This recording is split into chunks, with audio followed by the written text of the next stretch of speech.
Hello student, मेरा नाम अब्दुल रहमान है। मेरे चैनल कम्पीट विद मैथ पर आपका स्वागत है। आज हम लोग प्रश्नावली 3.3 करेंगे। प्लीज पहला सवाल पढ़ें। निम्न रैखिक समीकरण युग्म को प्रतिस्थापन विधि से हल कीजिए।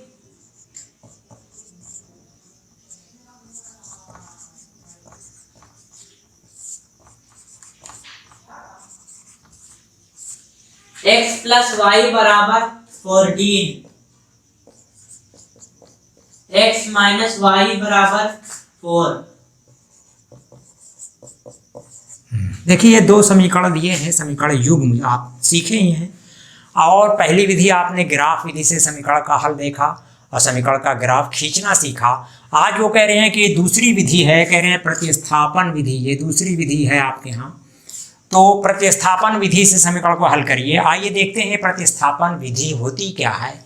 देखिए, आप y को उधर ले जाएं तो ये x बराबर 14 माइनस वाई, ये x का मान y के पदों में प्राप्त हुआ। अब इसी मान को आप दूसरे समीकरण में रख देंगे x की जगह। इसी को कहते हैं प्रतिस्थापन विधि। x का मान यहाँ पे प्रतिस्थापित कर रहे हैं।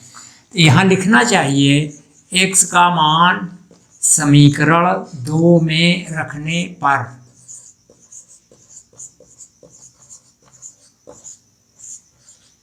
तो पहले समीकरण 2 उतार लें। x माइनस वाई बराबर 4, तो x की जगह 14 माइनस वाई बराबर 4।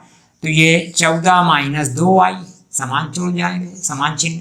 तो अब समीकरण को हल करें। 4 ऋण 14 के, तो ऋण 2y बराबर 14 में 4 गए ऋण 10, दोनों तो इस पर चिन्ह हटा दें ऋण का। y बराबर 10/2, 2 पंजे 10, y बराबर 5 के।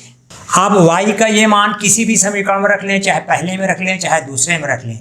लेकिन जब प्रतिस्थापन के लिए आप x का मान y के पदों में या y का मान x के पदों में निकालते हैं, तो अगर समीकरण 1 से निकाल रहे हैं समीकरण 2 में रख सकते हैं, वापस समीकरण 1 में नहीं रख सकते, ध्यान रखिएगा। और 2 से अगर निकाल रहे हैं मान किसी भी x का चाहे y का, तो आप उसको 1 में रखेंगे। लेकिन जब उसका संख्यात्मक मान प्राप्त हो जाए तो आप किसी भी समीकरण में रख सकते हैं।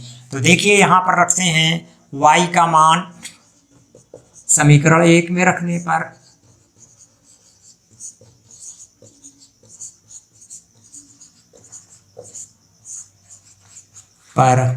तो है x प्लस वाई बराबर 14। तो x की जगह y की जगह 5 रख लें बराबर 14 के। अब आप पक्षांतर कर लें, 14 माइनस 5, तो x बराबर 14 में 5 घटा दें 9। तो समीकरण का 2 मान प्राप्त हुआ, x बराबर 9, y बराबर 5 के। प्लीज दूसरा सवाल पढ़ें। s माइनस टी बराबर 3, s upon 3 plus T upon 2 बराबर 6। देखिए, s आप इधर लाएं, s बराबर 3 प्लस टी। देखें, अब समीकरण को अगर हम सिंपल रूप में ला लें ax plus B Y plus C के रूप में, तो हमें आसानी हो जाएगी करने में। उसका तरीका ये है कि 2 और 3 दोनों का लघुत्तम 6 होता है। 6 से पूरे समीकरण में गुणा करा दें, तो देखिए 6 गुणे s/3 करेंगे, 3 दूनी 6, ये हो जाएगा 2s के। तो ये 6 गुणे समीकरण 2, तो ये हो जाएगा 2s प्लस 6 से गुणा 2 3 6 3t बराबर 6 6 36। ये आपका समीकरण 3 कहलाएगा। अब s का मान समीकरण 3 में रखने पर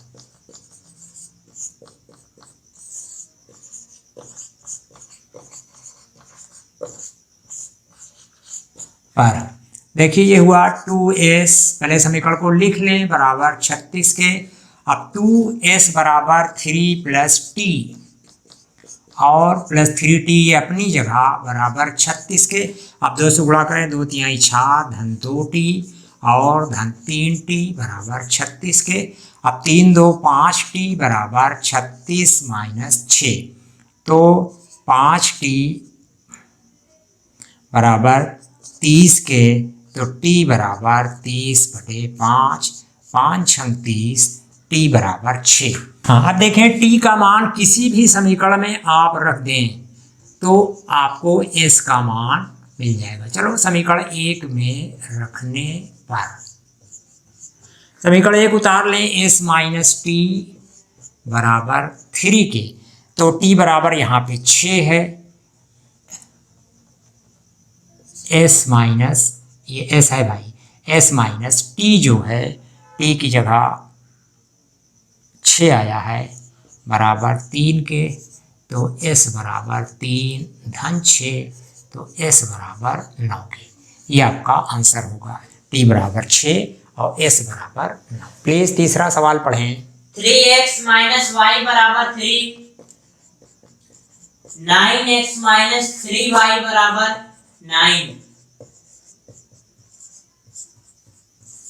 देखें इस सवाल में आप ध्यान से देखेंगे तो इसी समीकरण में 3 से गुणा कर दिया गया है, समीकरण प्राप्त हो गया। देखिए 3 त्रिक का 9x, 3 का 3y बराबर 3 त्रिक का 9। तो ये समीकरण जो होता है ये संपाती होती हैं, यहाँ जो रेखाएं से बनती हैं वो संपाती होती हैं और समीकरण के अनेक हल होते हैं। वो आप देखेंगे a1/a, ये देखें a1/a2 बराबर b1/b2 बराबर c1/c2, ये तीनों आपके बराबर होते हैं और यहाँ अनेक हल संभव हैं। जो भी मान आप रख दोगे उसमें ये हल हो जाएंगे। इस समीकरण को इस तरह किया जाता है। प्लीज चौथा सवाल पढ़ें। 0.2x प्लस 0.3y बराबर 1.3, 0.4x प्लस 0.5y बराबर 2.3। ये है, आप देखिए 0.2x बराबर 1.3 ऋण 0.3y, तो x बराबर 1.3 ऋण 0.3y बटे 0.2। अब x का मान आप समीकरण 2 में रख लें।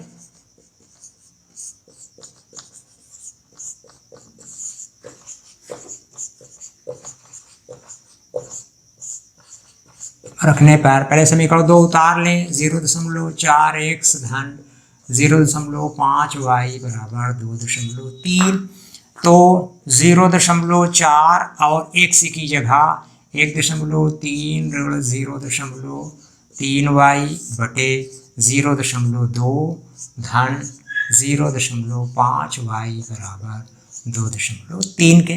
देखिए ये गुणा है, दशमलव से दशमलव कट गया और 2 दूनी 4, अब 2 से गुणा करें तो 2 तिहाई 6, 2 एकम 2 ऋण 0 और 2 तिहाई 6y और धन 0.5y बराबर 2.3 के।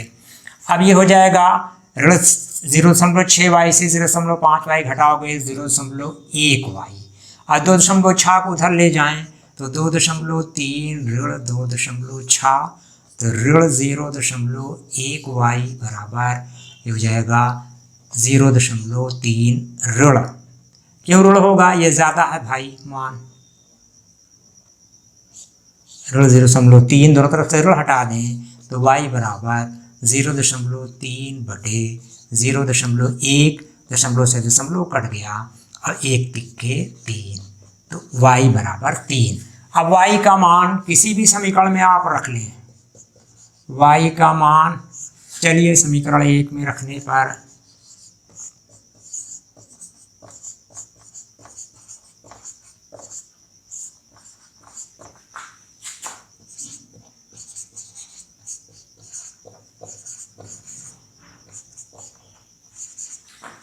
तो y का मान जो है 3 आया है, 0.2x धन 0.3 गुणे 3 बराबर 1.3 के।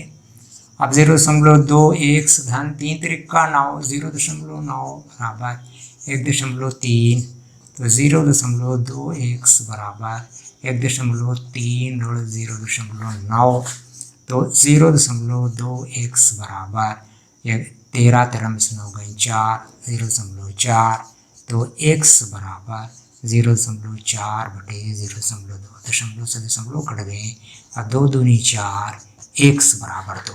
ये आपका समीकरण x बराबर 2 और y बराबर 3 रहा।